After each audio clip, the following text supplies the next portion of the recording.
Finally दोस्तों खेसारी लाल यादव का नए फिल्म का सिनेमा लिस्ट आप सभी के बीच आ गया है।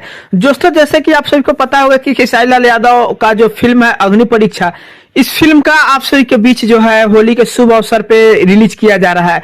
दोस्तों बता दें, ऐसे भी एक बात बोल दूं मैं कि इन दिनों जितने भी सिनेमा घर में भोजपुरी सिनेमा लग रहे हैं उसका बिल्कुल बेकार रिस्पॉन्स आ रहा है।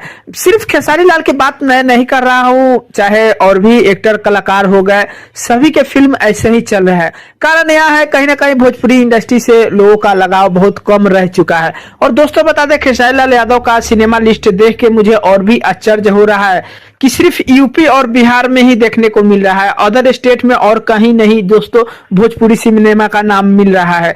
दोस्तों आप लोग लिस्ट में देख सकते हैं, सिर्फ बिहार का एरिया और यूपी का एरिया में जो है कि इस फिल्म को बताया जा रहा है लिस्ट में। हालांकि दोस्तों ऐसे ही मतलब नहीं बताया जा रहा है, ये बिल्कुल सही है और सटीक जानकारी है। क्योंकि दोस्तों बता दें कि ये जो एरिया है कहीं ना कहीं बता दें यूपी बिहार में ही ज्यादा भोजपुरी लोग पसंद करते हैं और भोजपुरी यूपी बिहार से ही ज्यादा लोग जानते हैं।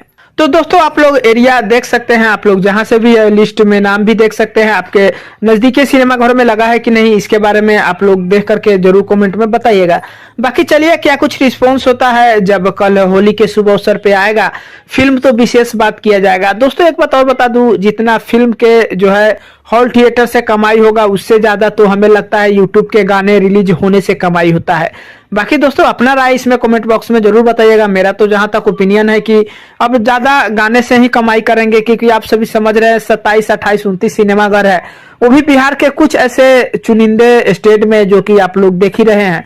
क्या कुछ रिस्पॉन्स आएगा, 2-4 दिन चलेगा, उसके बाद कोई खाली खाली नजर आएगा, उसके बाद फिल्म जो है भोजपुरी से हट जाएगा। हाँ एक बात और बताना चाहता हूँ, होली के बाद जैसे ही एल्बम सॉन्ग का अपडेट आता है तो आप सभी के बीच मिलेगा हमारे चैनल के माध्यम से। बाकी यही छोटा सा अपडेट था खेसारी लाल के बारे में, कैसा लगा नीचे कमेंट कर सकते हैं, चैनल पर सब्सक्राइब कर सकते हैं, वीडियो पसंद है लाइक जरूर कर दीजिएगा। मिलते हैं कोई अपडेट में, तब तक के लिए धन्यवाद।